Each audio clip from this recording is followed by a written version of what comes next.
أشهد أن لا إله إلا الله وحده لا شريك له وأشهد أن محمدا عبده ورسوله اللهم صل على سيدنا ومولانا محمد وعلى آل سيدنا ومولانا محمد وبارك وسلم إنك حميد مجيد. خاتم الانبیاء حضرت محمد مصطفیٰ احمد مجتبیٰ صلی اللہ علیہ وسلم کے غلام اور ہمارے امام بانی جماعت احمدیہ حضرت مسیح موعود و مہدی مسعود کے ایمان افروز اور روح پرور ملفوظات.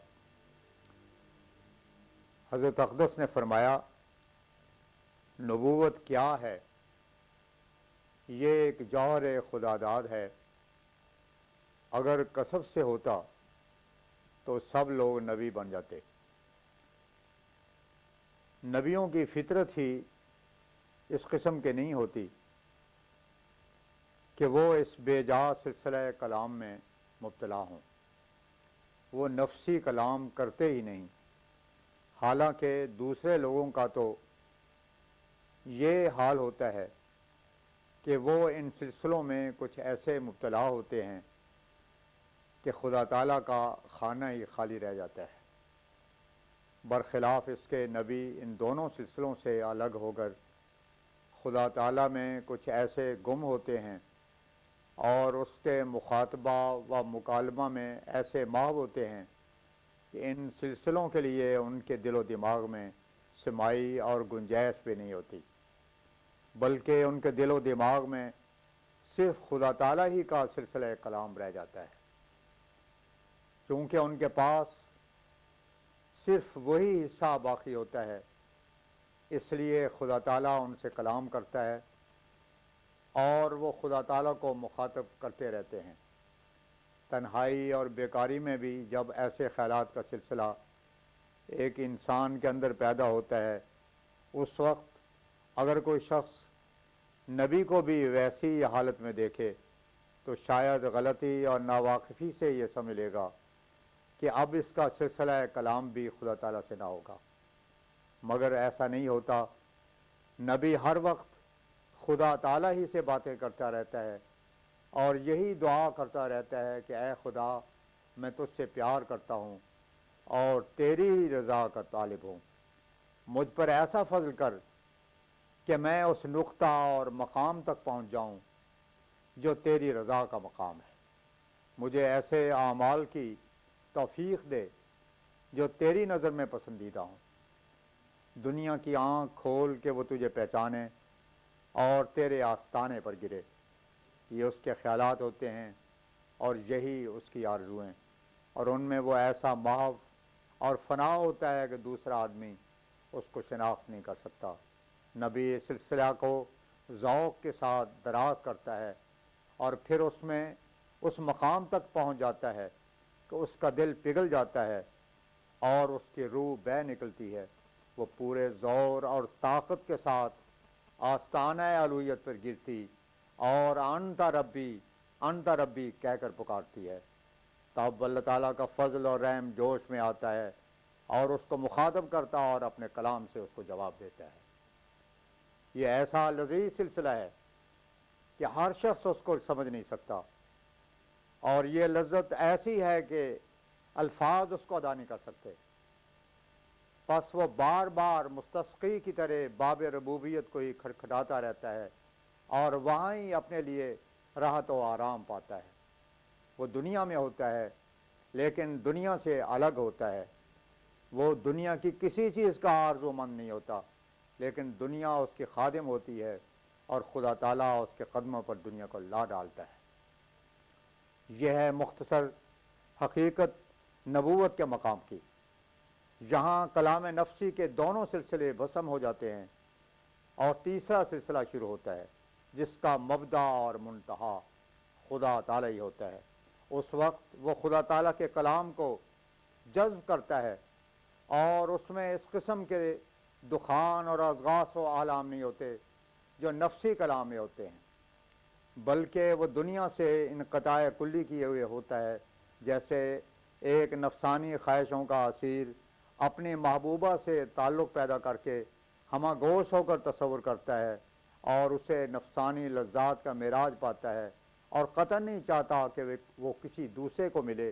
اسی طرح پر نبی خدا تعالیٰ سے اپنے تعلقات کو یہاں تک پہنچاتا ہے کہ وہ اس تنہائی اور خلوت میں کسی دوسرے کا دخل ہرگز پسند نہیں کرتا۔ وہ اپنے محبوب سے ہم کلام ہوتا ہے اور اس میں لذت اور راحت پاتا ہے۔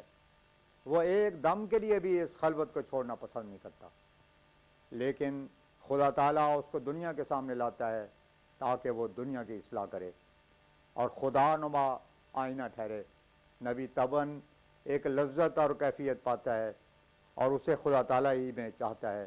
اس سے زیادہ میں اس کیفیت و حقیقت کو بیان نہیں کر سکتا، اگرچہ دل اس لذت سے بھرا ہوا ہے اور اس ذکر کی درازی اور بھی لذت بخش ہے، مگر وہ الفاظ کہاں سے لاؤں جن میں اس کو ظاہر کر سکوں۔ فرمایا بعض نادان لوگوں کو یہ شبہ ہوتا ہے کہ جبکہ انبیاء ایسے فنا فی اللہ ہوتے ہیں اور دنیا اور اس کے لذتوں سے دور بھاگتے ہیں، پھر اس کی کیا وجہ ہے کہ وہ بیویاں اور بچے بھی رکھتے ہیں۔ ایسے معترضین اتنا نہیں سمجھتے کہ ایک شخص ان باتوں کا اسیر اور ان فانی لذتوں میں فنا ہو جاتا ہے، لیکن اس کے خلاف انبیاء کا گروہ ان باتوں سے پاک ہوتا ہے۔ یہ چیزیں ان کے لیے محض خادم کے طور پر ہوتی ہیں۔ علاوہ ازیں انبیاء ہر قسم کی اصلاح کے لیے آتے ہیں، پس اگر وہ بیوی بچے نہ رکھتے ہوں تو اس پہلو میں تکمیل اصلاح کیوں کرو۔ اسی لیے میں کہتا ہوں کہ عیسائی لوگ معاشرت کے متعلق حضرت مسیح کا دنیا کے روبرو کیا نمونہ پیش کر سکتے ہیں؟ کچھ بھی نہیں۔ جب وہ اس راہ سے ہی ناواقف ہیں اور مدارج سے ہی بے خبر، تو وہ کیا اصلاح کریں گے؟ حضرت صلی اللہ علیہ وسلم کا یہی کمال ہے کہ ہر پہلو میں آپ کا نمونہ کامل ہے۔ دنیا اور اس کی چیزیں انبیاء پر کوئی اثر نہیں ڈال سکتی، اور وہ فانی لذتوں کی کچھ بھی پرواہ نہیں کیا کرتے، بلکہ ان کا دل خدا کی طرف اس دریا کی ایک تیز دھار کی طرح جو پہاڑ سے گرتی ہے بہتا ہے، اور اس کے رو میں ہر خس و خاشاک بہ جاتا ہے۔ اگر انبیاء علیہ السلام ان چیزوں کے غلام نہیں ہوتے، بلکہ یہ چیزیں ان کے لیے بطور خادم ہوتی ہیں، اور ان کے اعلیٰ درجے کے اخلاقی کمالات کا نمونہ ان کے اس ذکر اور ذوق میں جو خدا تعالیٰ کے تصور میں اور محویت میں انہیں ملتا ہے، کچھ حرف پیدا نہیں ہوتا۔ وہ کچھ ایسے محو اور فنا ہوتے ہیں کہ دنیا سے بالکل الگ ہو جاتے ہیں۔ جب اس قسم کی ربودگی ہوتی ہے تو پھر خدا تعالیٰ کی طرف سے آوازیں آنے لگتی ہیں اور مکالمات الہیہ ہوتے ہیں۔ یہ قاعدے کی بات ہے کہ جب جذب کی قوت کسی چیز میں ہوتی ہے تو وہ دوسرے کو اپنے اندر جذب کرتی ہے۔ انبیاء کے جذب میں اس قدر قوت ہوتی ہے کہ دنیا اور ما فیہا کی ساری باتیں اس میں بھسم ہو جاتی ہیں اور خدا تعالیٰ کے فضل اور فیض کو اپنی طرف کھینچنے لگتی ہیں، اور اس سلسلے کو باقی تمام سلسلوں پر تقدم اور فوق ہو جاتا ہے۔ لیکن اس کے لیے مجاہدہ صحیحہ کی ضرورت ہے، اس کے بغیر یہ راہ نہیں کھلتی۔ جیسے کہ فرمایا والذین جاہدوا فینا لنہدینہم سبلنا۔ سیدنا حضرت مسیح موعود نے اس نقطۂ معرفت کو اپنے عارفانہ شعری کلام میں مختلف انداز سے بیان کیا ہے۔ فرماتے ہیں خدا سے وہی لوگ کرتے ہیں پیار جو سب کچھ ہی کرتے ہیں اس پر نثار، اسی فکر میں رہتے ہیں روز و شب کہ راضی وہ دلدار ہوتا ہے کب۔ وآخر دعوانا الحمدللہ رب العالمین۔